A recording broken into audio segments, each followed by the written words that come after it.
Good morning. Welcome to the Better Business Workshop. And today we're looking at empowerment, how you can be more empowered in your job, your role, or in your own business.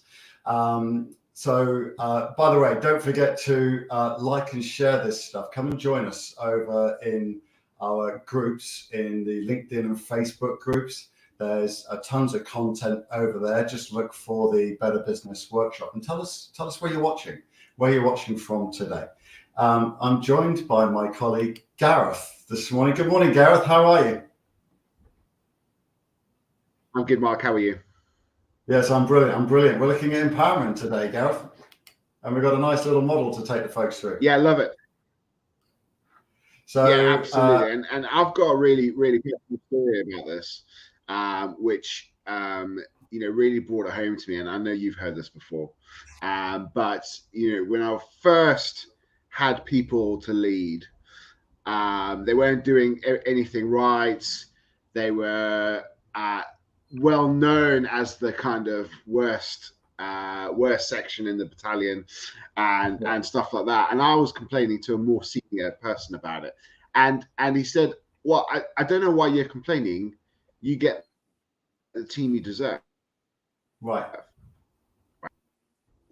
What I was doing was I was projecting all of that onto my team. Isn't that interesting? And actually, I wasn't. Well, you'll see on the slide, but I wasn't doing what's on the slide, essentially. So I don't know. In fact, this is what I was doing. Yeah. This is what I was doing, and I always say some business owners, they stay in bed, right? And what I mean by that is they blame other people, they make excuses, or the absolute worst is they're in denial, right?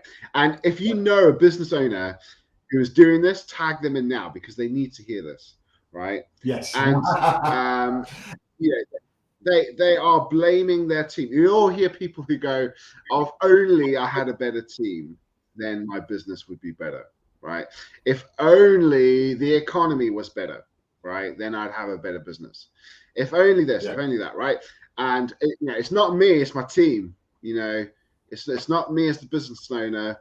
It's my team that are letting me down. You can't get good staff, Mark. You just can't get good staff, right? That's what we hear all the time, isn't it?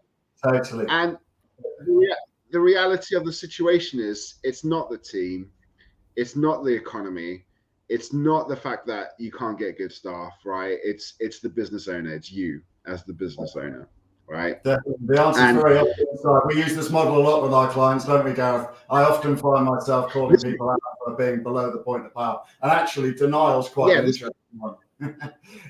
Because denial often... The denial is the false optimism. It's the... Right. I'll stop drinking when I finish all the wine, or something like that. It's I'll stop drinking after that big party, or we'll start marketing once we've got over this quarter, or something like that, right? And it can often cripple a business. It cripples the business because everything's in the future. We do it next quarter, or we do it next year. Well, I'm just not ready for that right now. Right. And it's because the business owner is in denial, right?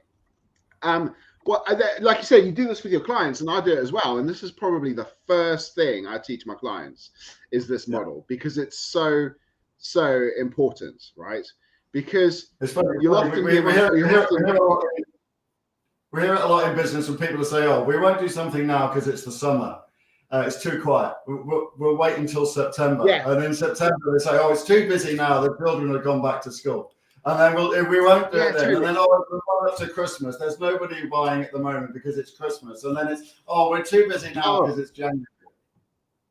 I'm so glad you mentioned the Christmas thing, because I laugh, and I have a joke about it with my own coach, because you get people who go in the run up to Christmas, you can't sell in Christmas because everyone's just focused on Christmas and blah blah. What they fail to realize is that December is the busiest shopping month, right? So of course you can sell at Christmas time or in December, right? Because everyone's buying, right? And then they go, oh, you can't sell in January because, you know, everyone's just getting over Christmas. Nobody's got any money or anything like that. Oh, you can't.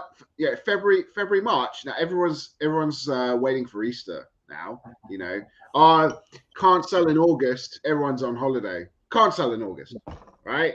It's just utter ridiculous nonsense rubbish, right? And you can actually chase yourself around the year saying people aren't buying, right? I can make something up for every month of the year. October, oh no, nights are drawing in October. Nobody wants to buy anything in October, right?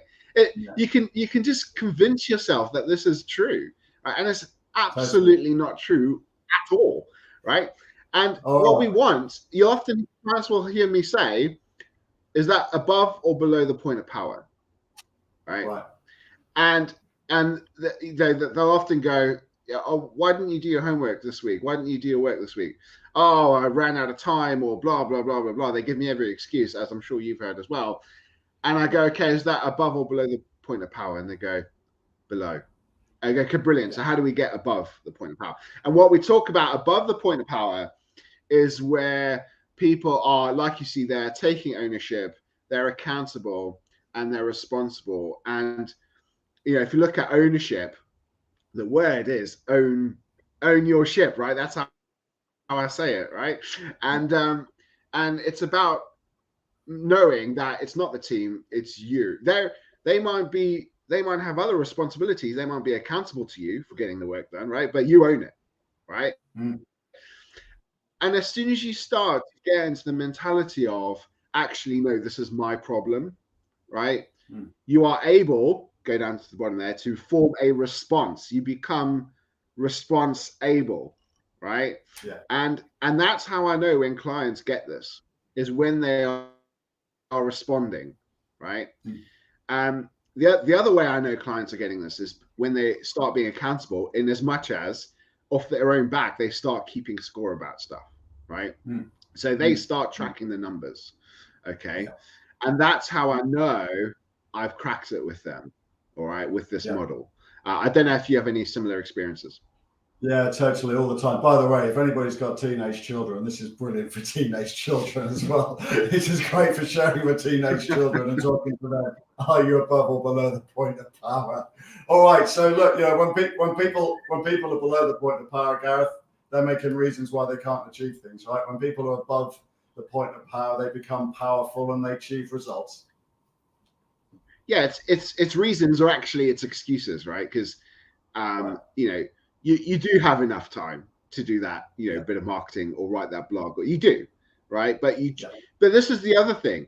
You're choosing not to do it, right? Correct. Nobody can, you can't always control what happens. You can't always control the economy, right? In fact, we can never control the economy, right? But what we can do is we can control our response to that economy. Right. Correct. Look at what happened during the pandemic. I'm a firm believer that the businesses that struggled during the pandemic were struggling anyway. Okay. This just exacerbated it. Okay. The businesses that were ran really well, they flourished during the pandemic because they were able to respond, i.e. make a response to the pandemic. Right. So we can't control the economy. So don't try. Okay. Control your response to things. Yeah. Definitely. And we all have a choice over that. By the way, the ones that were decisive and took action during the pandemic are the ones that achieved amazing results, and some of them had the best year they've ever had. Yeah. I mean, the amount of business owners I spoke to actually, who, you know, in the August it was their best month ever. Then the September was their best month ever. And not just that year, by the way, in like 20 years of training. And then the October was the best month ever, right? And then the November was even better, right? And it was just astonishing, the conversations I was having. It didn't match. It actually made me question a lot of things because it didn't match what everybody was saying in the media or the government or anything like that. The conversations I was having with my clients didn't match the narrative, and that was really interesting. It was a real wake-up call for me, actually. Definitely. The people that survived, the people that thrived during the last 2 years that we've been through, are the ones that took ownership for the situation. They made themselves accountable and they took decisive action. All right, Gareth, that's been absolutely brilliant. Thank you so much. So, folks, look, let's if you want to come and talk about how you can kind of move your business forwards, if you want to come and talk about how you can get empowered, if you want to come and talk about how you can take decisive action, then book in for a 30-minute meeting with Gareth and I. It's entirely complimentary. You can do that by going to one of our websites. If you visit miltonkeynes.actioncoach.co.uk, in the banner there, you've got access to our diary and you can pick a slot at a time that suits you. In the meantime, there's absolutely tons more content over in our VIP groups. So go and have a look for the Better Business Workshop on Facebook and LinkedIn, and just apply to come and join, and you'll get access to all that content there. It's been absolutely great to see you today, Gareth. We'll be back here on Friday with some more content at 8 o'clock, and I look forward to seeing you then. Thanks very much, folks. Thanks for joining. Don't forget to like and share this stuff. Let's get this stuff out to the business community. Have a great day, Gareth. Bye now.